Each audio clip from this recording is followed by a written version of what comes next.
Here's, in my opinion, where people miss the most. You see, this case has $5 million worth of insurance, and this case has $10,000 worth of insurance. They are different cases. I get that. But if both parties were treated the same, what do you want from each one of them tomorrow? You want a review. You want your customers to be, raving fans of yours. Correct. So this $10,000 case could refer you a $5 million case. This $5 million, they're going to refer you cases. 9 out of 10 of them are going to be $10,000. Yeah. People are equal and deserve the same service, same as in my business. We have people that spend multi-millions, and we have a couple of partners that spend less than $1 million. But you know what they are to us? The same. Welcome to Harry Handles It, a podcast where we dive into the world of personal growth, success strategies, and everything in between. I'm your host, Gary Nalbandyan, and today we're going to chat with an incredible guest who has some amazing insights to share. Remember, no matter what life throws your way, I'm here to help you handle it. So let's get started. Welcome to the Harry Handles It podcast. Today we've got great guest Gary Sarner on, who is a legal marketing radio expert and is the owner of ROI 360 Plus. Gary, good afternoon or morning. How are you? I'm great. It is 2:30 here, 11:30 in LA, so it's both. There you go. Thanks for having me. Of course. Thanks for being here. Can you tell our listeners a little bit about what you do and your company? Oh, man, I'm an old fart. So I started in radio in 1987. I'm going to assume that your dad hadn't even thought about you yet at that time. Plus or minus. And I spent 35 years in sales and management of radio stations. And I opened up what people will call an ad agency. I call it a radio advocacy. And when I started this, the legal profession was like, nobody listens to the fucking radio. That's why we're all on TV. I'm like, okay, well, as one by one fell down, we now spend over $60 million in legal marketing on the radio. That's an impressive figure. And I guarantee you, you would say to me, you don't listen to the radio. You might be right. I might be right.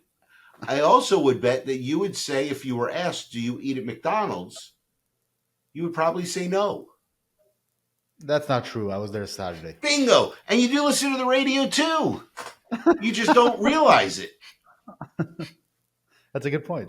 So it's I'm in the business of helping people.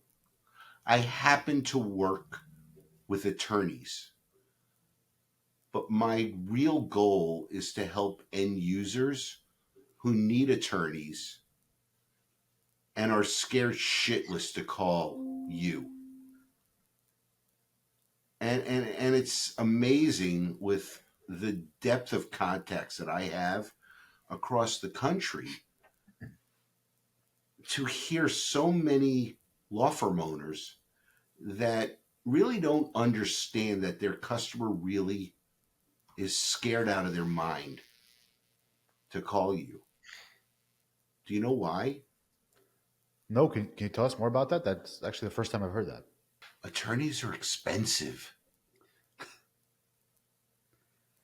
And then you have people who use this fun, fancy word called contingency.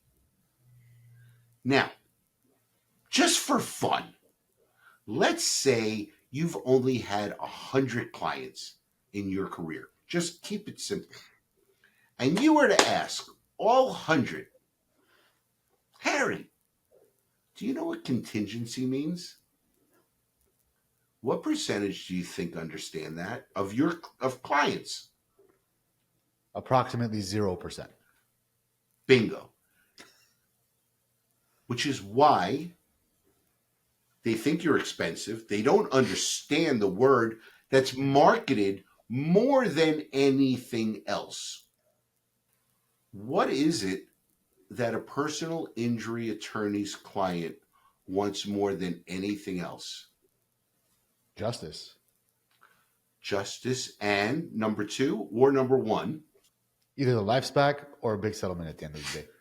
So they want to feel 100% whole. Yeah. Now, you're in the business, the personal injury business. I'm just marketing to help you find people. Most cases are soft tissue. Those are easy to help get people back to normal. But that small percentage of catastrophic cases where surgery is needed, those people rely on somebody like you to get them to the right place, to get them well, and then to help them recover. I'll tell you a funny story. I have a friend, many years, calls me out of the blue. Not going to say what market it's in. Her son got into a car accident. Who should I talk to? I set her up with an attorney, and there's this much insurance on the other side. And her poor son needs surgery. He's out of work. He may lose his house. And she's yelling and screaming that the law firm should sue the insurance company. And I understand her as a mom who cares about her child and her grandson. But you can't make something happen that's not there. And it's so funny that it's like all of a sudden I'm interviewing you. But think about this. How many times have you had to have that hard conversation with somebody who counted on you to help them? Now, you did. You actually helped them. But because of the way law firms market, and in LA, it is no different than any other city. You see the billboards, my lawyer got me $1 million. Because nobody's advertising, my lawyer got me $22,500. Right? Yeah, 100%. You're right. But what percentage Don't spend on it. what percentage of people get 22.5 versus $1 million? More often than not. And I don't want to know anybody who's been through that hell to get $1 million.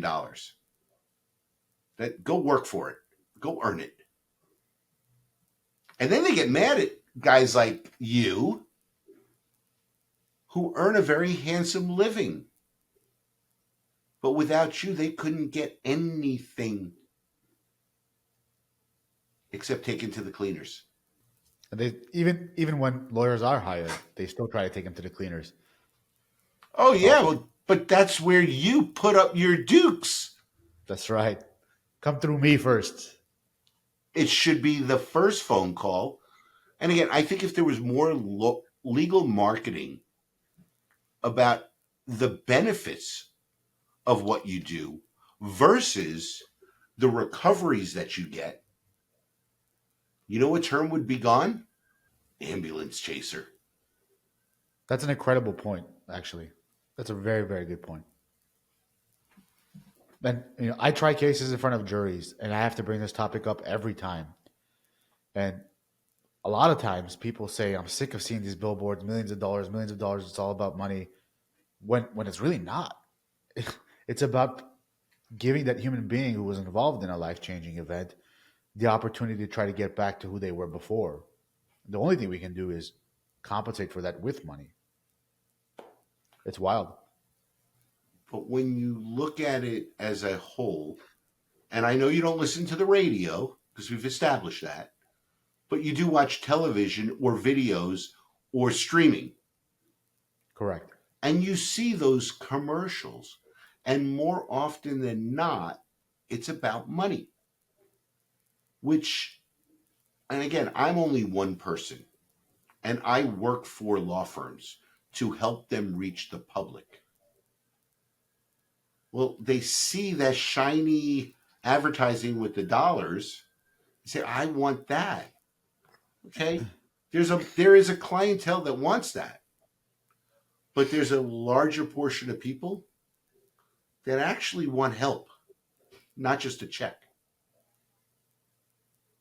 It's a wild industry profession that you're in. By the way, I have two children, one that just graduated law school and another one graduated in April. Congratulations. Thank you. Thank you. And one wants to be in PI and is going to be in PI, and one is not. That's awesome. And they have a good reference and an influence, definitely, to get them through. But trial work's so important. I'm glad to hear that you actually get in front of a jury, because that is so important to have that confidence.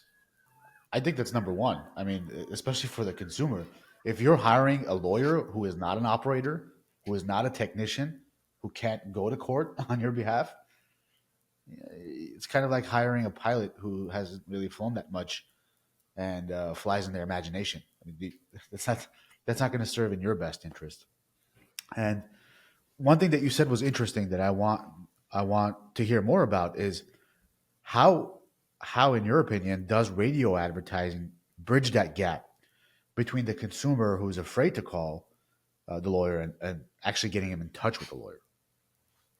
So this is the quagmire everybody has, right?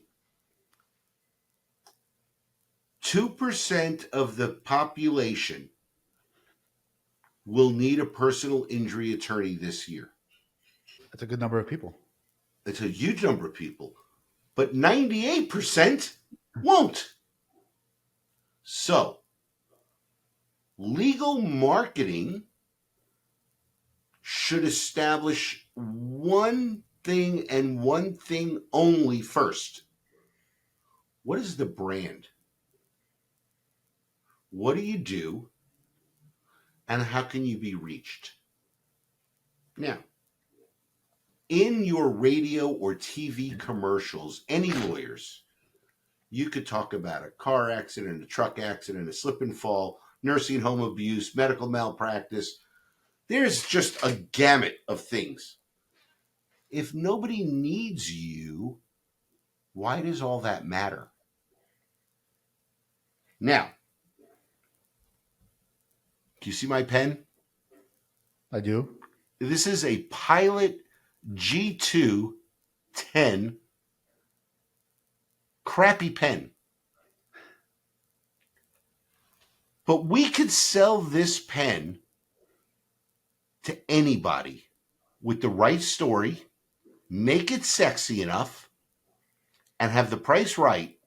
We could sell a shit ton of these pens overnight.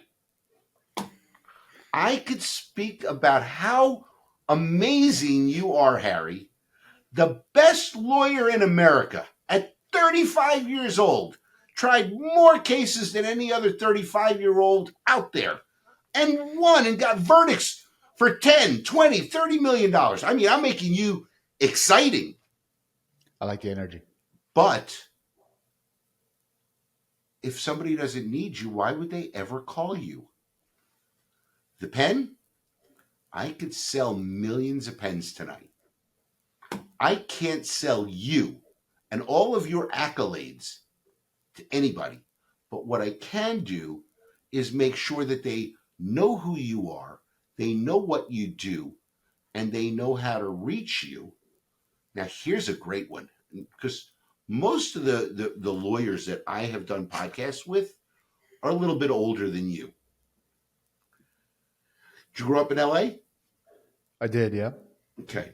Did your parents have a home phone? Yes. Do you know what that phone number was? Yes. Okay. Give me the name of somebody in your office that you talk to every day. Right. Kimberly. Kimberly. Do you know her cell phone number? No way. Who's your best friend? Gary. Do you know his phone number? No. But Contact you know us. your mother's home phone number, that you haven't been home in 18 years. The world today is about ease. Call Harry.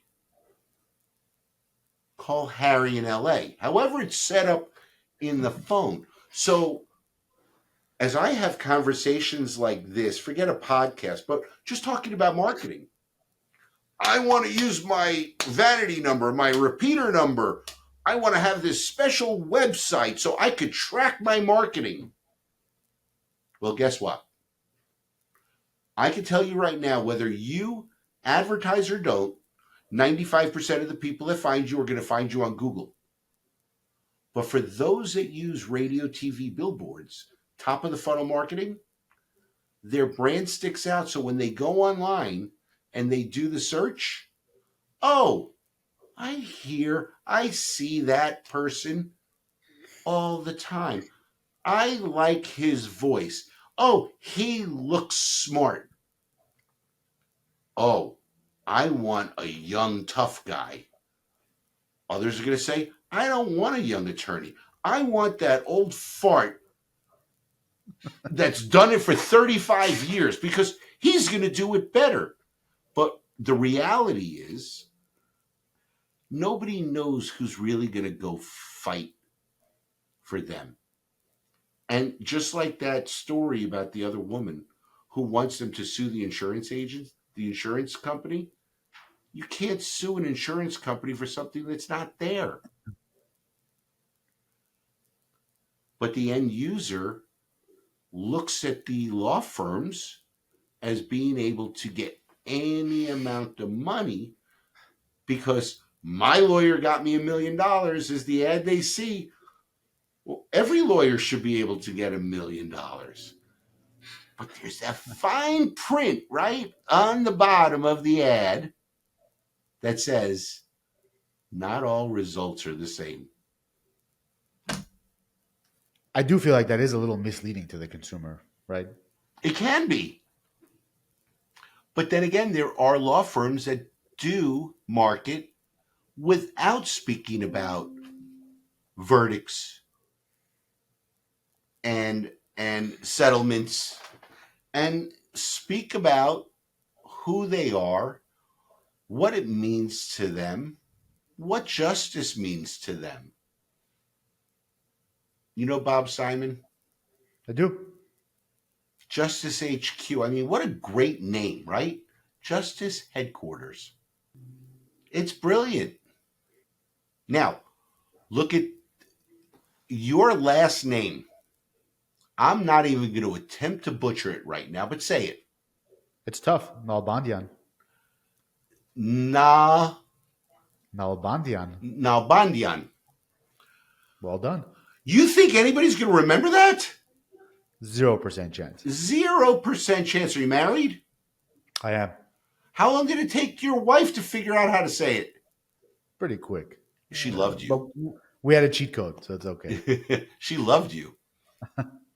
But if you were a marketing attorney in broadcast or on billboards, and you put your name up there, and look, we are all proud of who we are. But in marketing, it has to make it easy for the consumer to find you. And as easy as it is to butcher your name by the average person, your client, unfortunately, is not an average student. It is a below average student in general, and not all. So a name that is easy to remember works. And now, let's say it's a law firm with 4 partners. I happen to have a client in South Carolina, partner of mine, Miller, Dawson, Siegel, and Ward. Well, that eats up 5.5 seconds of a commercial.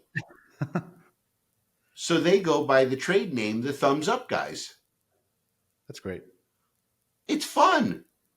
They do great legal work, but what they understand is it's tough to remember Miller, Dawson, Siegel, and Ward.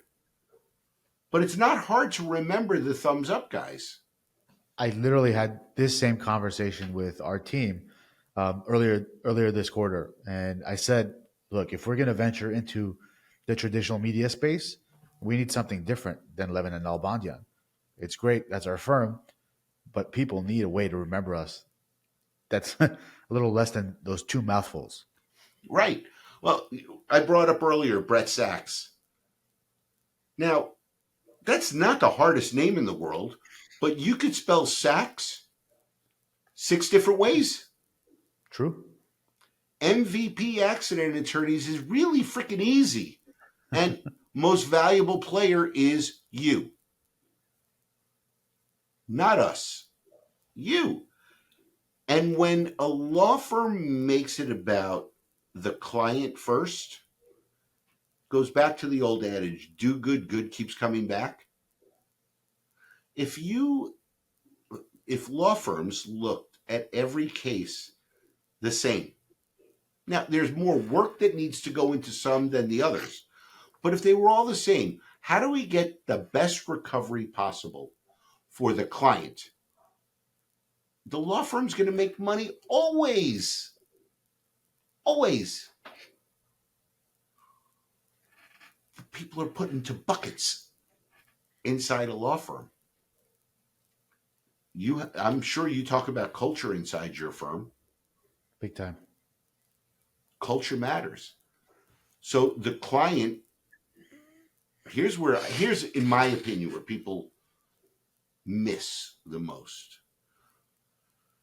You get the lead, it's a case you want, you sign it up, now you're doing all the discovery to make sure everything's there.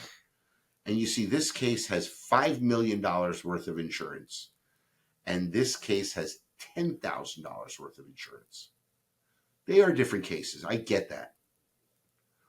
But if both parties were treated the same, what do you want from each one of them tomorrow?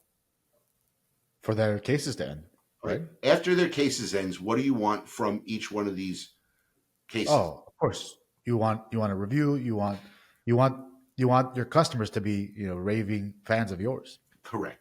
So this $10,000 case could refer you a $5 million case. This $5 million case where you got full $5 million, they're going to refer you cases. 9 out of 10 of them are going to be $10,000. Right? Yeah. So again, people are equal and deserve the same service, same as in my business. We have people that spend multi-millions, and we have a couple of partners that spend less than $1 million. But you know what they are to us? The same. Because if the one who spends less than $1 million is happy, they have friends in the legal business. They should refer us, in my hope, because they get great service. Same with you. You might not get policy limits on something, but if the client feels like you gave your all and you did your best, they will send you people like family forever. You ever read reviews on other law firms' pages? Sometimes. It's scary, right? I feel like that's where the consumer, that's the final place where they can finally say, I got you, if they're having a hard time communicating effectively with their legal team. I could promise you this, working with 25 law firms across the country in 35 markets, the number one reason a client is dissatisfied with a law firm has nothing to do with their recovery. It has to do with communication. Yep, and service, big time. I 100% agree with you on that. And lawyers are notoriously bad at returning phone calls. And then you know who follows suit? Case managers and paralegals. They do it like their pod does it. Like on this subject, I mean, do you have a standout success story of a firm who's used radio to benefit them in their community? I'll tell you a great story. We have a partner in Michigan. Largest verdicts in Michigan, 20 years running. Truck attorney. You might have heard of him, you might not. Steve Gersten, Michigan Auto Law. He speaks a lot all over the country.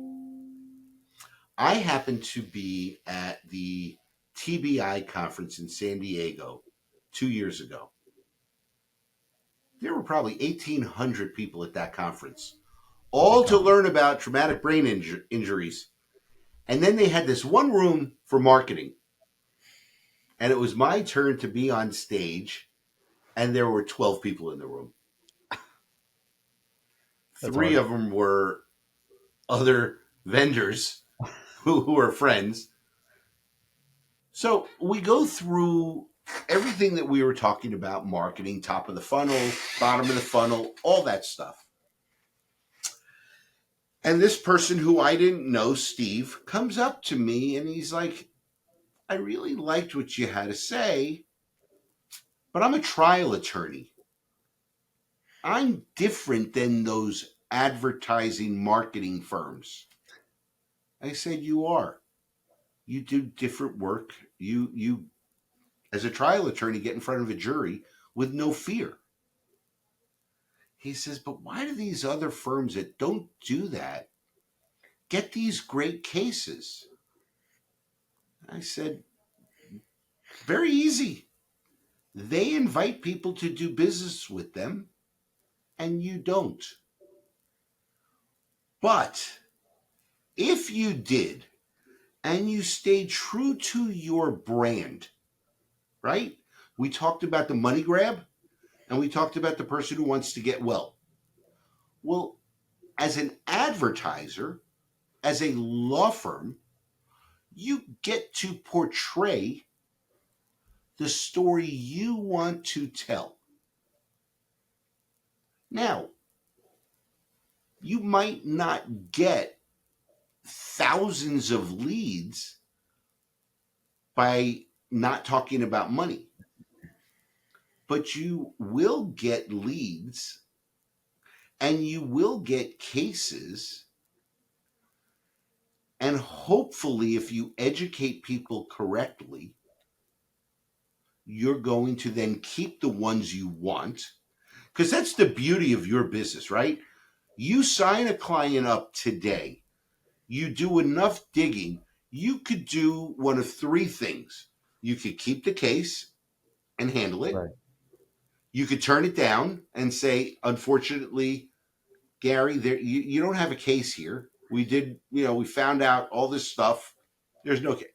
Or three, you could refer it to another firm. That is a choice you have every day in your business. So tell your story the way you want to be perceived in your market. So you could go up against Sweet James. By the way, everybody wants to be, and I'm using them as an example, a Sweet James, a Morgan & Morgan, a Lerner & Rowe, an Anajar & Levine. But you know where all those firms started? In a conference room. In a conference room. And marketing, here's where everybody will say, here goes Gary with his line. Marketing campaigns are measured in years, not months or weeks. And the hardest thing for somebody like you, Harry, to do is to make that commitment and put your balls on the table, because it's your money. You worked so damn hard to help your clients. And as you put that money in the bank, you could do two things. You can take it all home to your family. It's your profits. Or you could reinvest it into your business. Now, you're also the only business in America, and I challenge you to come up with another, that if you invest for 1 year in marketing, and let's just keep it simple, you're going to invest $100 a month, $1,200. You're not going to see $1 back in this year unless you're really lucky. Yeah.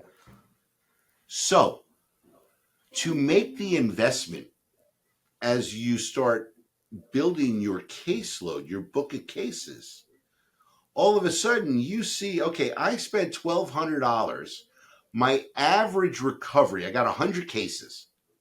My average recovery is $30. Your 1,200 turned into 3,000. Not bad. You just don't get to see the money this year. Yeah. Takes a little bit. So I say to anybody who's looking to start marketing, top of the funnel, and building a brand, year one, we want to get as close to break even as possible. Now, if you have several years under your belt, and you could sit there and say, my average fee is X, and be comfortable. So again, for shits and giggles, let's say the average fee is $10,000 for the firm. What would you spend to get a $10,000 fee case? $5,000. $5,000. So there's your math. If you were to spend $100,000 a month,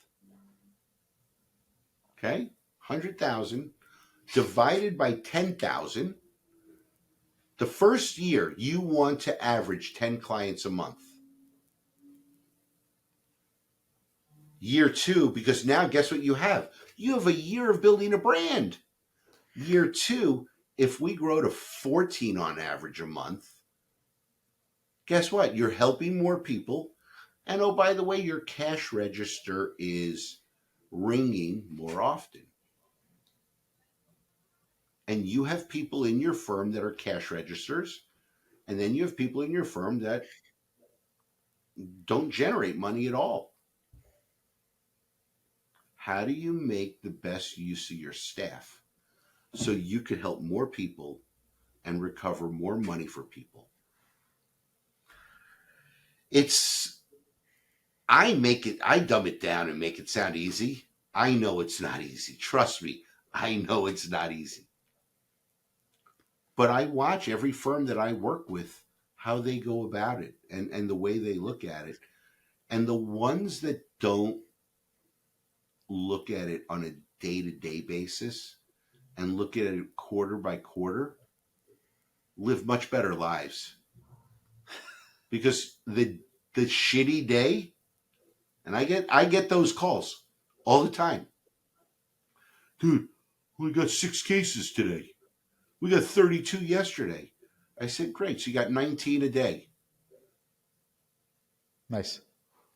But that's not how it's looked at, and it drives somebody crazy. We're all going to have down days. We're all going to have great days. What does it look like over time? Yeah, averages. And if you were to speak to John Morgan, and nobody could outspend John Morgan. Nobody. First thing people ask me when we go into a market where Morgan & Morgan is, how the hell are we going to compete with them? You're not competing with them. You're only targeting the people that you want to target. They're going to get business because they're the biggest. They're going to piss people off because they pound their chest that they're the biggest. And then there's somebody who wants Harry.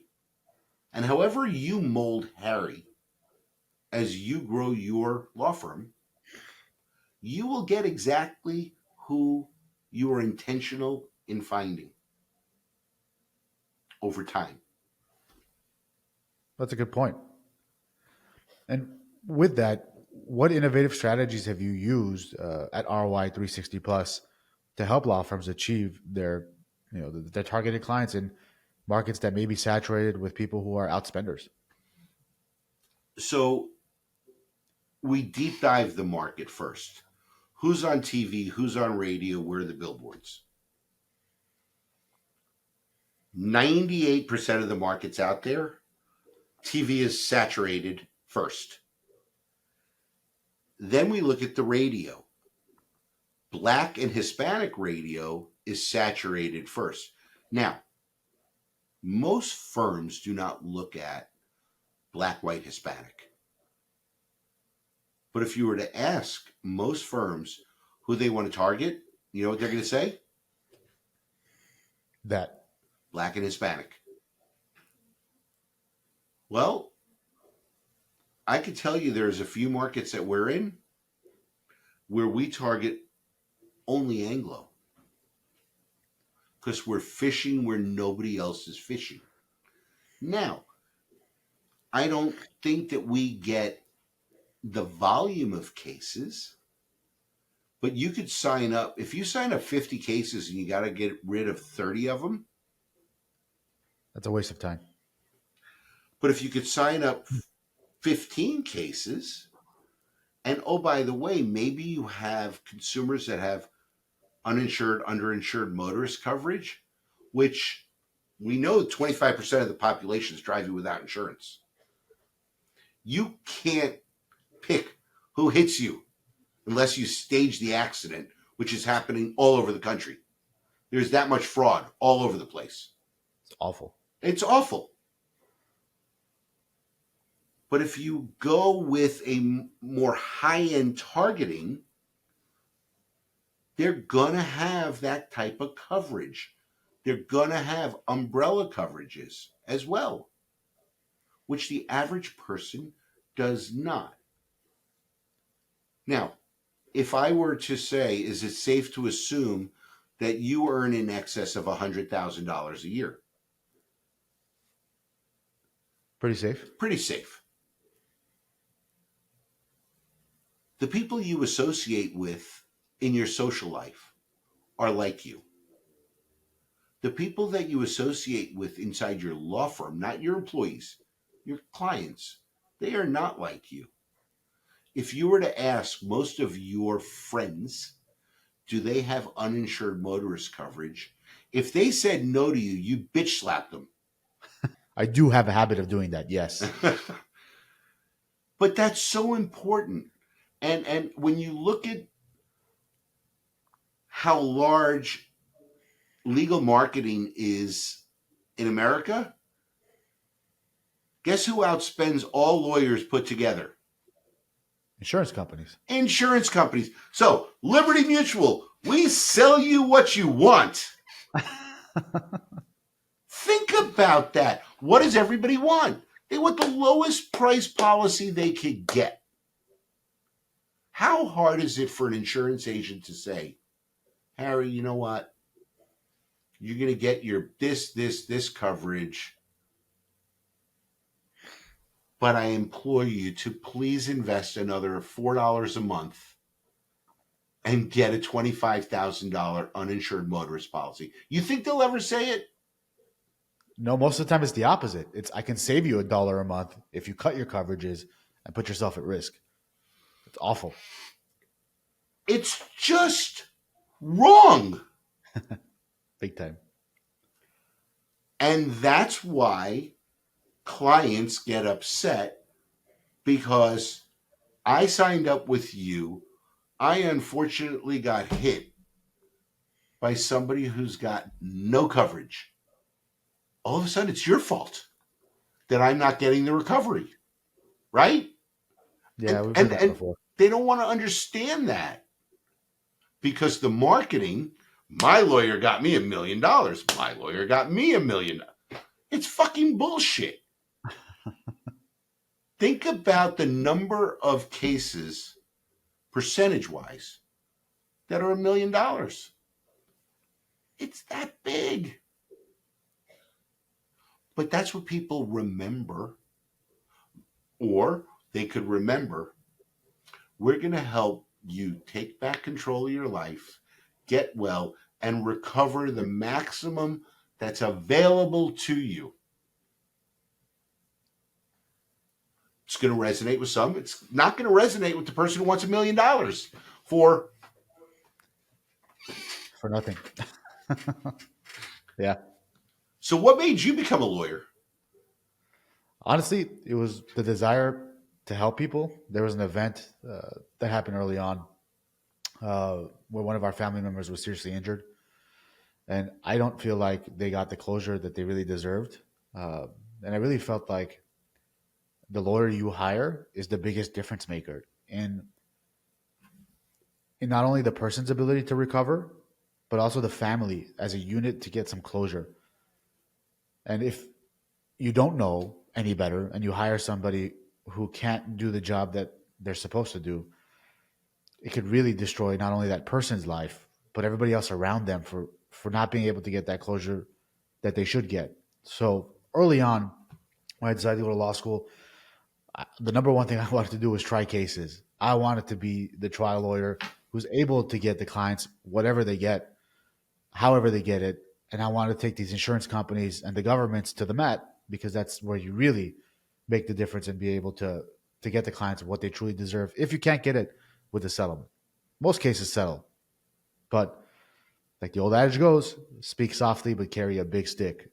And so that's what really drives me, and that's what gives me purpose to do this and help as many people that we want to help and keep growing so that we can help more people in the community, so that nobody falls into that category of I wasn't able to get closure because my lawyer sucked. So I want you to think back to the beginning of what you said. There's your commercial. Because guess where that came from? Right here. Right there. And did that sound different than every fucking commercial you hear in LA? It does. Now you just hone that with the right team around you. And then, this is the hard part, you put your sack on the table and you start investing that money. But I will tell you this, something that I learned from all my years in business, longer than you're alive. If you use the word, I want to try this, I promise you'll fail. If you say, I'm going to do this, and I'm going to help more people than I ever dreamed of helping, if I just let time take its course. Think about this. When did you open your practice? 2019. 2019. So you almost got 5 years. 5 years as an entrepreneur. Yeah. Okay. Your first year in business, do you know how many clients you signed up? Like 50. 50.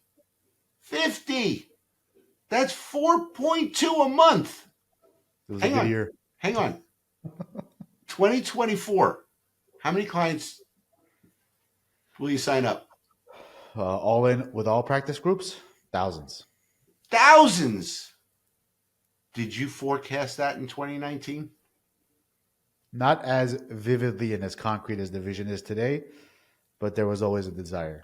Yeah. So, but you saw what happened by putting in the effort, the work, the team, the culture, all of this. 1,000,000%. It just happens because good doers get good back. Now, you still have to do great work to get the referrals. You have to treat people well. I hear more often than I care to hear what a pain in the ass some clients are. Well, So guess what? what? That's every business in America. Exactly. Doesn't Welcome matter to what customer you do. service. But you have some clients who just want to get better. You have some clients that just want to get a fucking check. Which And one would everyone you rather help? to get better. It's human nature. Yeah. The hardest department inside your law firm is intake, right? Yes. And what word Yes. would you use that they all need to be when they What speak word? to a potential? Empathetic. Oh, okay. So this is my favorite. You ready? To be empathetic, you have to put yourself in the position of the other person. They lost a family member in a car accident. How many people in your intake team have lost a family member in a car accident? Good point. Oh, hang on. So 0. I hope, I pray, 0. So then we could go to sympathetic. Okay, you can't be empathetic because you've never been through it, and it's hard to put yourself in that position. Sympathetic, here's a new word. Have compassion. There you go. Make somebody feel like they called the place that has been able to help thousands of people just like you. And with compassion and actually listening, and I listen to so many freaking intake calls, it's scary, that are pathetic. Hold on. How do you tell somebody to hold on after they just told you that somebody died? You're bringing up PTSD from intake calls that we listen to too as well. It's the same. Have you ever hired an intake specialist to help you in your company? Specifically as a consultant, no. Okay. That's probably the best investment you can make. Now, Who do you recommend? we'll do that offline. All right. We'll do that offline. There are several great ones, and look, you know what? There are several agencies out there doing what I do that are great. Also, I always recommend somebody speak to 3 or 4 experts, because the one thing that matters most, in my opinion, in a business relationship is the ability to be able to speak openly and honestly with one another. And not all of it's going to be rosy. If I did your marketing, right, and you are now signing thousands of cases up, which means you're signing, let's just call it 15 a day, and you have that day where you have one sign up, you know who you're calling? Me, because What's that? it's my fault. I it's so we just had I literally had this conversation yesterday. Friday we signed up 35 cases. Monday it was 2. What happened? Literally the same exact conversation, but we didn't call the marketing company to say what's the problem there. We did our own root cause analysis and are and finding and, out the and whole. I would venture a guess, the way the phones were answered on Friday and the way they were answered on Monday was very different. Bingo. And the hardest thing to look at, and look, we fuck up at the agency, Everybody does. but I tell my staff, make a decision. If it's the wrong decision, we can fix it. No law firm is going to go out of business. Nobody's going to die over the wrong commercial or the wrong spot placement. But my goal is not the negative that can happen, but to empower them to learn. Because do you have children? I do. How old are your kids? 3.5, almost 2, and one's cooking. All right. Mazel tov. Thank you, brother. The lessons that we impart on our children are very similar to the lessons we try to impart on our employees. Yeah, you're right. How many case managers do you have in your firm that were never a case manager before? Oh. And the best case managers are the ones who were never a case manager before. You know why? That growth mindset, open mind, they're And willing to learn. you trained them the way you wanted. Yeah, Your kids, your two plus, they learn from you and your wife. Probably a different place than normal to do this. Two rules that could not be broken. Never get in a car with anybody who's had a drink or a drug. Don't have unprotected sex. Everything else, mom and I could fix. that's smart, actually. So here's another great one for you, because you're going to need this one more than anything. What are your kids' names? David and Jolie. David, Jolie. I just want you to remember this. As you get older, mom and I will become smarter. Because you have no idea how dumb you are. And if you think about it, reverse it. 100%. Your parents gave you lots of advice that we all don't listen to. What the hell do they know? They're old people. They grew up in the olden days. And it never changes. It doesn't. It's that same cycle over and over again. But today, when you look back at all the mistakes that you did make, that your parents had given you advice on, and you still took the chance, fortunately, they were small mistakes. They were. And I'm thankful for that every day. Love. Here's the best one. I was getting married the first time. I've been married and divorced twice. But we're in the car, and my father says to me, for some strange fucking reason, this woman wants to marry you. But you have no idea what love is. You don't understand mom and I, and you really shouldn't. But the moment Pam gives birth to your first child, everything will make sense. In a moment. Now, you don't love David and Jolie different. You treat them different, but you don't love them different. But I didn't know what that was until Sydney was born 32 years ago. But it changed my life like that.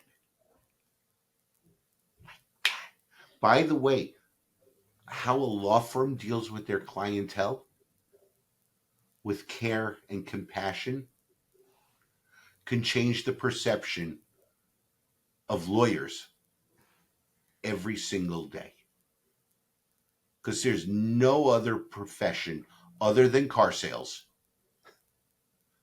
And guess what both are put at? The bottom of the fucking barrel.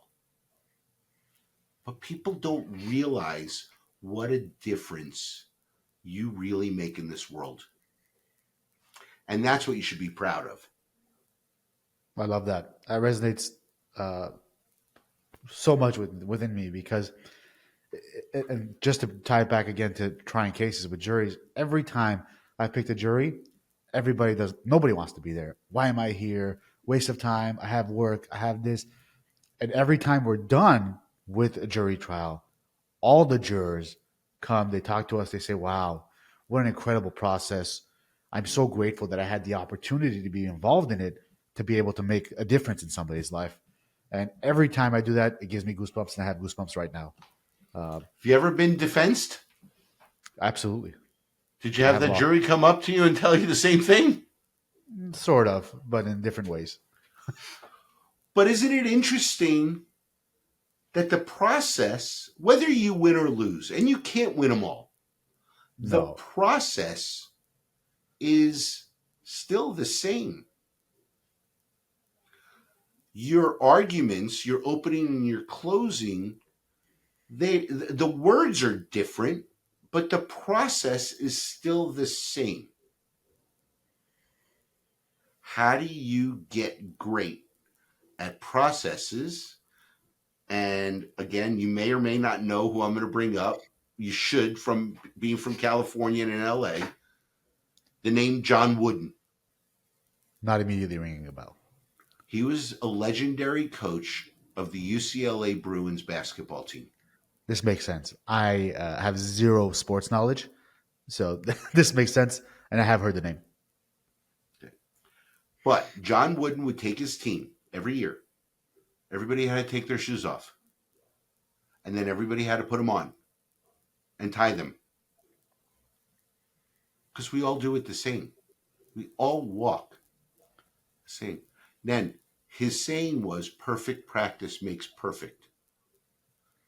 So I get you're not a huge sports guy, but you know that there's 5 basketball players on the court. Yes. 5 on 5. John Wooden in practice took his starting 5 players and they practiced against 10. You know why?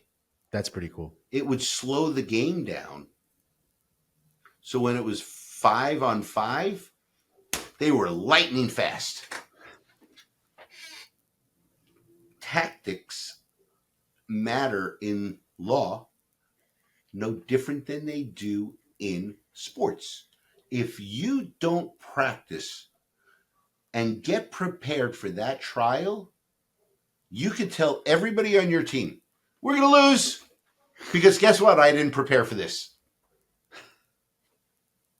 Now, just because you're prepared doesn't mean you're going to win. But you cannot win if you did not prepare. Of course. You don't even have a chance. Well, guess what? Have you ever gone up against a defense attorney who was unprepared? Yes. Have you ever watched somebody on the plaintiff side that went in unprepared?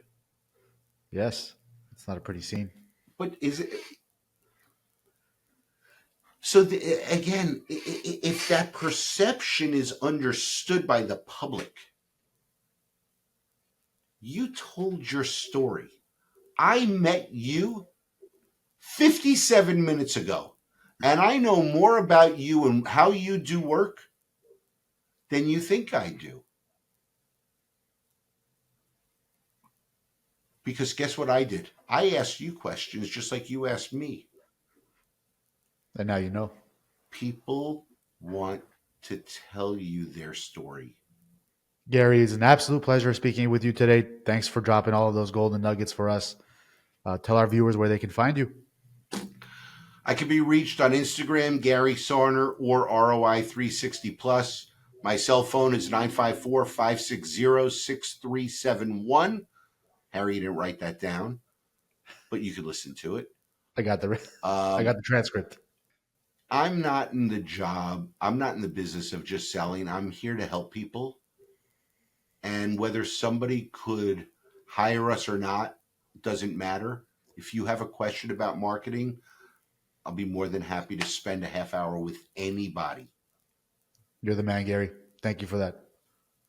Thank you for having me. Thanks for joining us today on Harry Handles It. I hope you enjoyed our conversation and found some valuable takeaways. If you're facing challenges in your own life or business, remember that you're not alone. Together, we can handle anything that comes our way. Don't forget to subscribe and leave a review if you liked what you heard. Until next time, keep pushing forward and handling life with confidence.